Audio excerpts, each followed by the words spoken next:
Imagine a fruit cultivated for over 4,000 years. A fruit so revered by early civilizations that it's considered an absolute jewel of the orchard. Welcome to this explainer. Today, we're unlocking the secrets to growing the perfect quince right in your own garden. We're going to break down everything you need to know, step by step, to cultivate a truly thriving quince tree.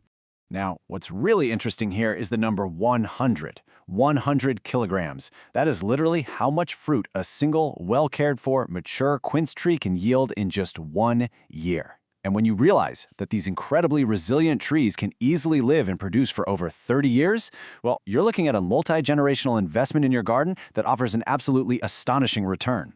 So, here is our roadmap for today. We're taking a step-by-step journey of the tree approach. Number 1, introduction and variety selection. 2, preparation and planting.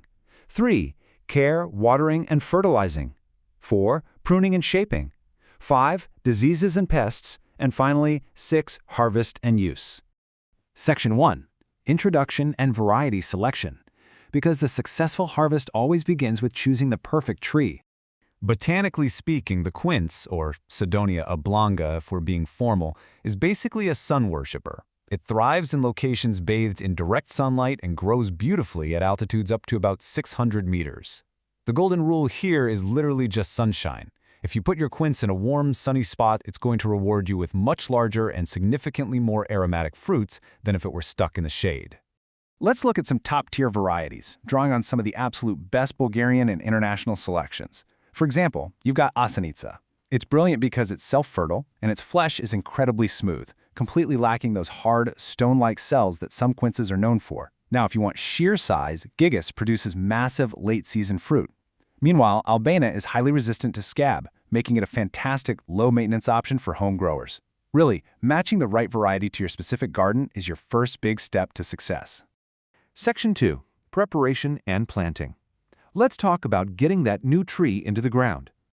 Okay, so the crucial point here is your soil chemistry, specifically the pH. A slightly acidic soil starting right at a pH of 6.0 and going up to maybe 6.5 is the absolute sweet spot. Why does this matter so much? Well, if you plant a quince in highly alkaline soil that has a lot of active limestone, the tree is going to suffer from fatal iron chlorosis. Basically, its leaves will turn yellow, it won't be able to absorb nutrients, and it just won't survive. So always test your soil first.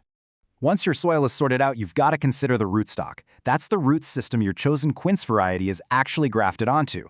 The modern standard right now is the BA29 clone, which originally comes from France.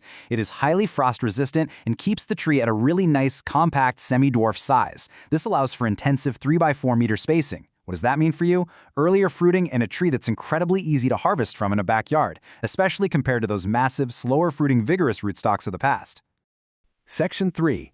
Care, watering, and fertilizing. How to nourish your tree for the long haul. 800 liters. Yep, you heard that right. That is how much water a single mature quince tree might need per deep watering during the peak summer months. These trees are incredibly thirsty. If they experience a water deficit in July and August, which are the critical months when the fruit is actively swelling, the fruit will just stay tiny, get deformed, and fill up with hard, woody cells. Consistent watering is absolutely non-negotiable. And alongside all that water, they need a balanced diet. In practical terms, this means starting the spring with nitrogen, like ammonium nitrate, to really push that leaf growth.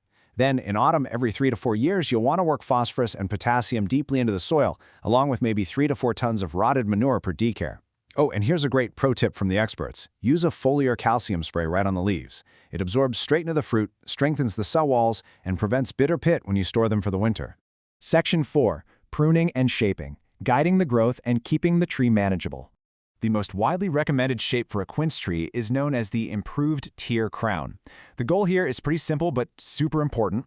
You want to keep the tree no taller than 2.5 to 3.0 meters. By keeping it compact, you completely eliminate the need for dangerous ladders during harvest time.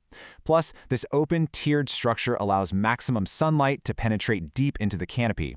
And as we know, that sunshine is exactly what this sun-loving tree needs to ripen its fruit perfectly.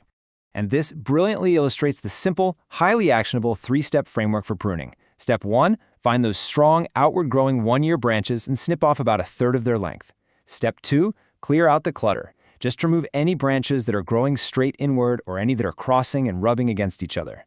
Finally, step 3, as the tree gets older, every 2 to 3 years, cut back those tired, older branches to stimulate fresh, vigorous new growth. Keep it simple, and the tree will absolutely reward you. Section 5. Diseases and pests.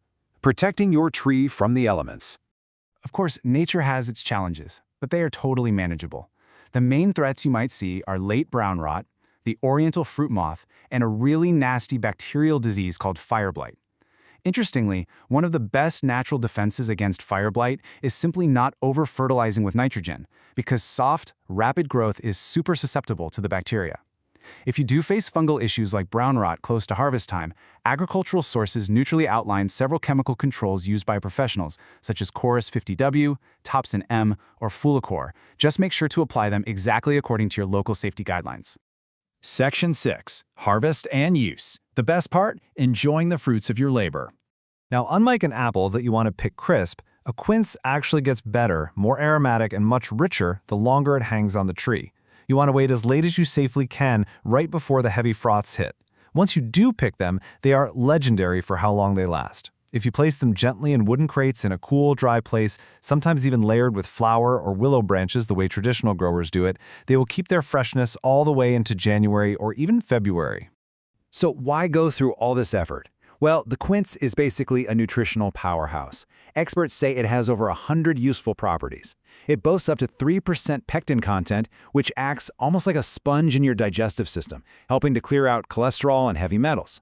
Because of all that pectin, it is literally the ultimate fruit in the world for making naturally setting jams, incredibly rich compotes, and even natural remedies for stomach ailments. Ultimately, growing a quince tree really is a lifelong joy. It's a gorgeous evergreen addition to your landscape. Every spring, you're treated to these large, stunning, pale pink blossoms. In the summer, its broad leaves provide fantastic shade. And then, in the autumn, it yields heavy, glowing, deeply aromatic harvests that will fill your kitchen with the most incredible scent for decades to come. Just a quick reminder before we wrap up. Agricultural practices, soil types, and climate conditions do vary wildly by location and environment. Always consider consulting your local experts, nurseries, or agricultural extensions for advice that is tailored precisely to your own backyard. So, with all this ancient history, incredible flavor, and straightforward gardening science now at your fingertips, which variety of quince will you plant in your garden this season?